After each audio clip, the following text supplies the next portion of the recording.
Good afternoon. I deliberately came at this hour because I wanted to, first of all, dissect and digest certain things that I got them from a well-wisher. Malawi muno Chuma Chikuwonongeka kwambiri. Malawi muno anthu akuba kwambiri ndalama. My borders are mchinji, gender, these porous borders, like by gender, kumchinji the other side, kunchewu, somewhere there, deza, deza ija, and the chakutete kudeza kucha, kuzara nyama,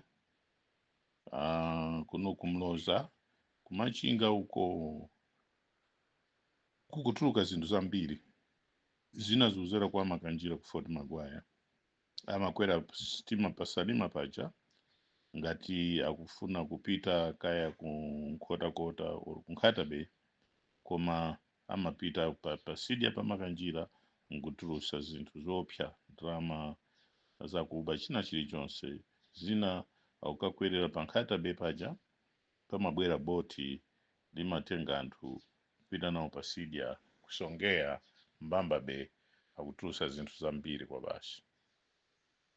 Chifukwa chani ndanena izi chifukwa dziko la Malawi kuzafika chaka chamawa, there will be prosperity that you have never seen before in the history of this country. And Professor Arthur Peter Mutharika will be the example of Africa. What development you see in Rwanda is just a piece of cake. Development that you have seen in our neighboring countries is just a piece of cake. What will happen here is bigger, and something, I can't describe it. This is what I've seen. It's just a vision that I've seen. But let us get rid of what I'm just citing here. Kuti maboda awa kukutuluka zinthu zopsa.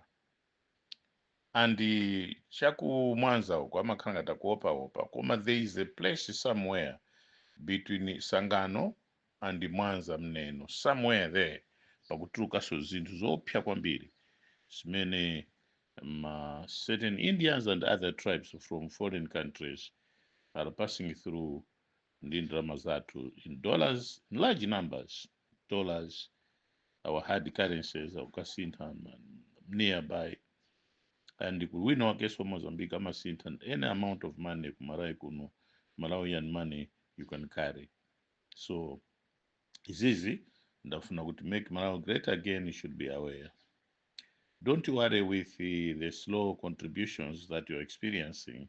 Very shortly, you will experience larger donations, larger contributions to your well-being and the well-being of Make Malawi great again. So shortly, you shall also have money that for your operations.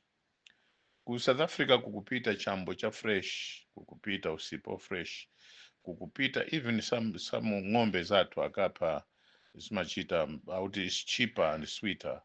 So Peter, Southern bottlers sobo akupita large numbers.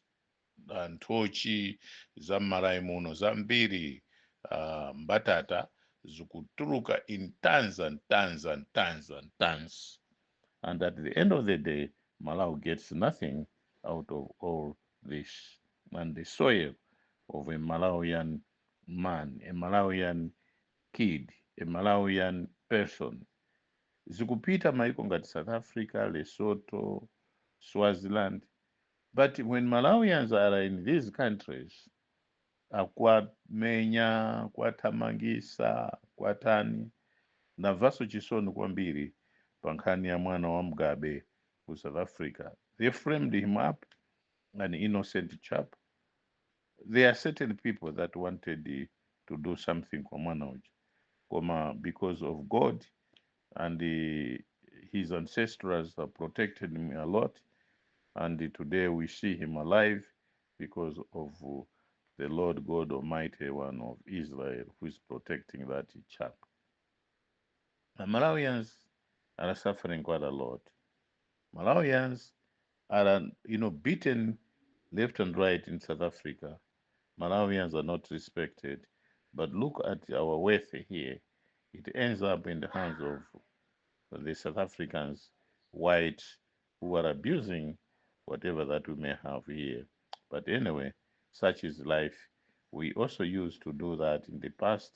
South Africa, uh, under whites, were coming to Malawi to get labor without proper, contracts. Ninde panali theba, koma zambiri ndalama zinasokonekera within the Malawi Congress Party of that particular time. Anatibera ndalama zambiri kwa basi. Ndeno China chakuti ndikuwuzeni chimene tanenenso kwambiri in the near future, the people that are behind maboda wose amene ndanenawa, koma zachisoni kuti some of them they are even with us in government. Ndeno ndithokoze some ministers who are very honest to the president. I may not name them here, but in the future people shall know them. They are very dedicated indeed. They want to make our president succeed. And today I say bravo to them. They are not involved in any type of corruption. They are just serving the president honestly.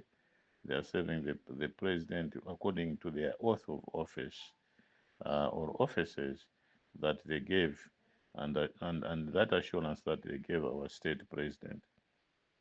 Professor Thapila Mutharika will be looking younger and younger and younger and younger than never before. Why? Because he's anointed by the Holy Spirit. He's an anointed president. There is a certain prophet or two or three that are, fasting for him. One is in Zomba.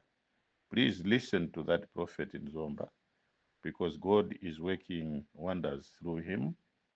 That prophet, whatever he says, our president should listen, should respect, because that's the voice of God. Another one that you should not discount completely is Hubert Angel. Whatever that he says, that is through the Lord God Almighty of heaven and earth, or heavens and earth. Through him, message is being passed. Izi ndikunena chifukwa chakuti ine sindingonena nkhamba kamwa kuti basi kapena ndichuke chanayi. I'm nobody in the prophetic ministries or as prophets. I'm not a prophet, neither am I an apostle or any near to those who are great men of God. No, I'm not part of it. But I see visions. I see miracles and wonders. I was sick, pakatipo. Hey, how I got healed. Thank you, Lord.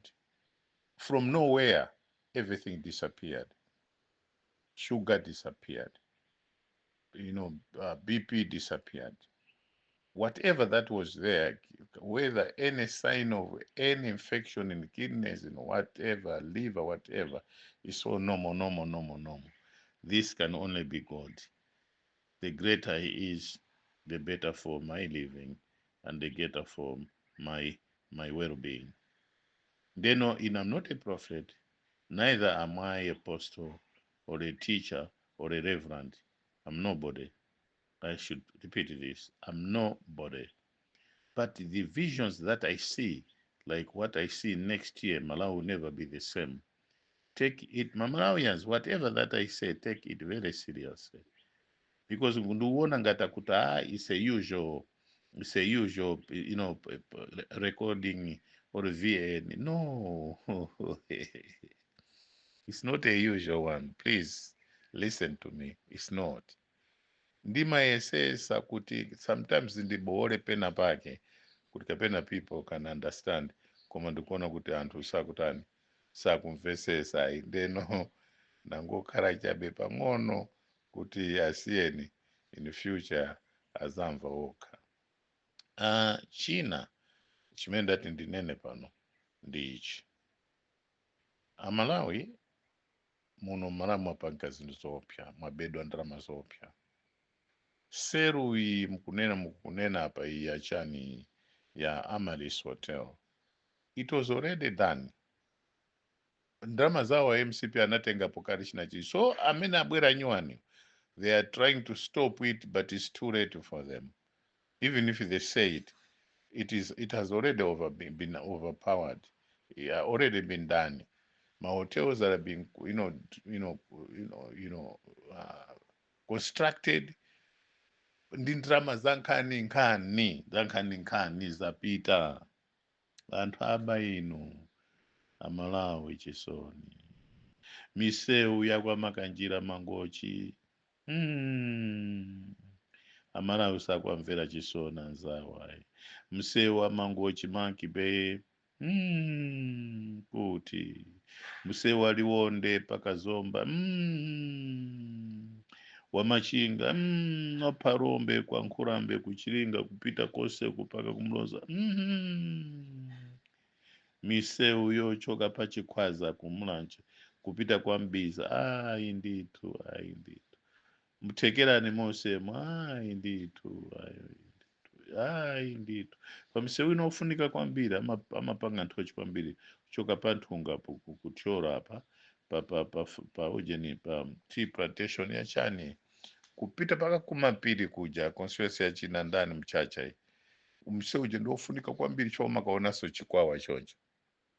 Msewu uja kuli zolima zambiri mbatata chani zambiri nthochi koma zambiri zimangothera panthunga apo basi kuti abwerese kuishi. Now nthawi ya mvura ino is not easy. Chaumene chokuthira thara ndekuti utyoro it will never be the same. Yeah, utyoro imapulumukira chifukwa cha misewu ija ya anthu olima tea mwina ndi mwina chamachita grave bwinobwino. Koma to be honest, that's one of the most beautiful districts in Malawi. Nde tikati tichite bwinobwino kuzakhala kukuoneka bwino kwambiri. Then let me not divert what I'm trying to say here. Next year, Chuma cha dziko lino kuyambira this budget up to and up to 2030. Chuma muno manachamba kuyenda so bwino kwambiri.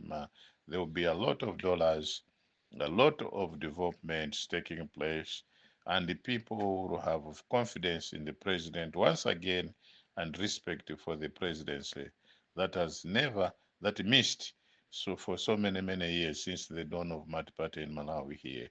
So that shall come to pass. Koma anthu amene masamba mankhwala kuti mzipita kwa president, sambani mankhwala ano, koma at the end of the day, it will be a victim of unseen matemberero curse that you experience for generations and generations to come. Because anointing cannot, the divine or the anointing Jehovah cannot tolerate, or light cannot tolerate darkness. So mkuzitemberera kopya. And panopo tisaneneso kuti ayiminso ukanena boza kwa president. No. If a president were not listening to Maboza when we are in opposition, I don't think that the president will do that when we are in power. No. So zonse ezo zikuta nditu koma siyani kuba ena mwa inu kuti ndiponso siyaniso kulandira ziphuphu kuchoka kwa chipani chija chibwereranso mboma kachakwera. I think ndalama angosunga whatever the little that he has, let him keep it for the children. Before zabweranso mboma the eye MCP sizabweranso mboma. I think it will take years again, and never again will MCP be part of the government in Malawi. No. Anthu that's a fed up. Komanso ifeyo a DPP nafeso tichenjere. Anthu akangoti aluzanaso hope, then the future might be very bleak if when professor leaves the office. So tikondane ifeyo, we should shield the president. Ifeyo pakali love. I'm quite impressed. Zikachitika ngati zovuta ngati mene. I should thank all those people came ku maliro a mwana wa Brown Mpinganjira. That boy is from my own sister, Babu Kalua, who she was married to Brown Mpinganjira, married that sister of mine. In there, I just went to Kumtuzi, but I did not go there because I had appointment with the doctor to see pamene makachita clear kuti I think now I'm better than before, and I'm very proud with what God has done to me. uh, I never expected this healthy life uh, for many years. um, anyway, I should also get away from that, and wish each and every Malawian kuti budget imene ikubwerayi muimvesese bwino, ndi budget ya Professor Arthur Peter Mutharika and nobody else. Him is the one that is at pachiwongolero, mati pachiwongolero, driving this country. Let me wish you, our professor, all the best, good health, and the family, the children, wherever they are. I wish you all the best and good health, and to see our professor manage the finances, manage the activities, the resources of this country according to divine decisions and divine direction. Lastly, za migodi za muno Malawi ziyenda bwino zonse, musadandaule. There will be transparency and accountability. Once again, thank you very much, and God bless you all. Once again, good afternoon.